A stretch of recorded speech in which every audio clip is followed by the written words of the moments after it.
Have you ever caught yourself waiting for someone to notice you? Like you probably did something amazing. Like you did well in that test or did that project that no one dared to do. Or even just survived a bad day and you're like, where's my applause? We all want to be seen, we all want to feel appreciated and validated. We want to hear that, oh my god, you did so well, or you are enough. But the truth is, that validation isn't to come from someone else. It's supposed to come from you.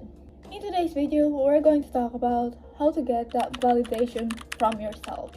If we're actually waiting for someone to validate us, how do we actually give that same validation from ourselves? I'm going to share 3 practical habits that you can do, and I personally did it myself and I still do it till this day. Let's start with habit number 1, writing a letter for your future self. Right, this might sound a little cringe, but writing a letter for your future self isn't cringe, it's self-reassuring. This habit isn't only for you to do in New Year's Eve, you can do them casually. Imagine yourself in a certain situation. Like, imagine you're tired, disappointed, angry, or even going through a heartbreak. Write a letter for yourself in that situation. What type of words you want to hear?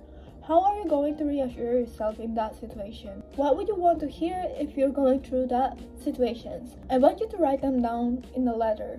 If you make this a habit, like more casually, you will always seek for that letter you made for yourself instead of going to social media or texting someone that doesn't even care about your situation. By the way, this habit isn't for you to push other people and say, I don't need anyone. This habit is for you to crave yourself, to crave your own validation, to reassure yourself. We need other people to grow, but we won't depend on other people to grow. We won't depend on other people to get that validation that we want. We won't depend on other people to feel good. We are going to make ourselves feel good with our own words. Habit number 2. This one I personally love it and I still do them till this day. Is making a list of feel-good lists. So basically you put everything that makes you feel good in a list. Like when I say everything, I mean everything. As simple as lighting a scented candle makes me feel good, or listening to rain makes you feel good. Anything that makes you feel good, put them all in that list. Rule number 1 for this habit is do not include things that makes you feel good for certain times, then bad in the other. For example, watching a series makes you feel good, but then after watching the series makes you feel bad. That habit or that thing isn't included to be in that list. Why is this habit is good? Because when you're feeling down or having a bad day and you're just like, I didn't do anything good today, so you're going to look on that list that you made and then pick 1 or 2 or even 3, I don't know, you choose, and then do them. That makes you really happy. This habit gives you hope, it gives you light.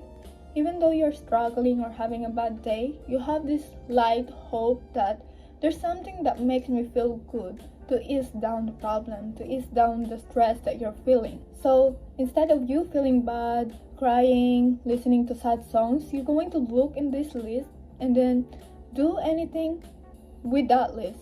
Last but not least, habit number 3, which is journaling. This one is the most important one, but it takes time and patience.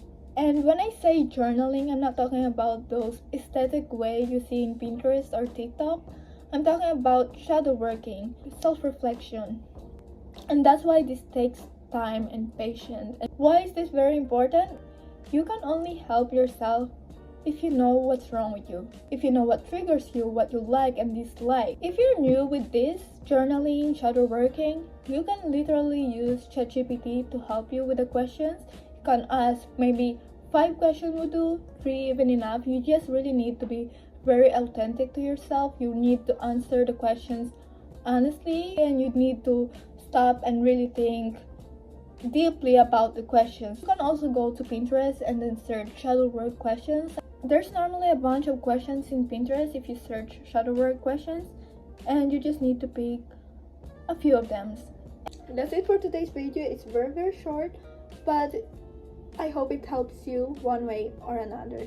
See See you next time. Bye.